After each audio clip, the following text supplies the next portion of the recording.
మీ టిగోర్ వెహికల్కి missing complaint అయితే వస్తుందా? ఒకసారి ఈ వీడియో చెక్ చేయండి. ఈ వెహికల్కి ఏసీ ఆన్ చేస్తే మిస్సింగ్ కంప్లైంట్ అయితే వస్తుందండి. వెహికల్ కూడా పికప్ లేదు. అలాగే ఓవరాల్గా వెహికల్ అయితే మిస్సింగ్ వచ్చి ఆన్ రోడ్ ఆగిపోతుంది. సో మనం చెక్ చేస్తే ర్యాండమ్ మల్టీ సిలిండర్ అని వచ్చిందండి. సో మనం అన్నీ చెక్ చేసాము. ప్లగ్లో పికట్స్ కొత్తయే. సో ఈ ఇంజెక్టర్స్ ఫ్యూల్ ఇంజెక్టర్స్ అయితే కంప్లైంట్స్ ఉన్నాయండి.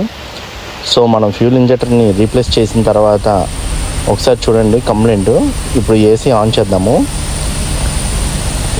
ఎటువంటి చెక్ లైట్ అయితే లేదు. సో ఇప్పుడు ఏసీ ఆన్ చేసి చూపిస్తాను చూడండి. వెహికల్ మిస్సింగ్ కానీ ఎటువంటి కంప్లైంట్ లేదు. సో మీకు కనుక ఇలాంటి మిస్సింగ్ కంప్లైంట్ కానీ ఇలా వెహికల్స్ లో పికప్ కానీ ఇలాంటి ఎటువంటి కంప్లైంట్ ఉన్నా మన యూట్యూబ్ ఛానల్లో పూర్తి వీడియోస్ పెడతానండి. అలాగే ప్రతి వీడియోకి లైక్, షేర్, సబ్స్క్రైబ్ చేస్తారని కోరుకుంటున్నాను.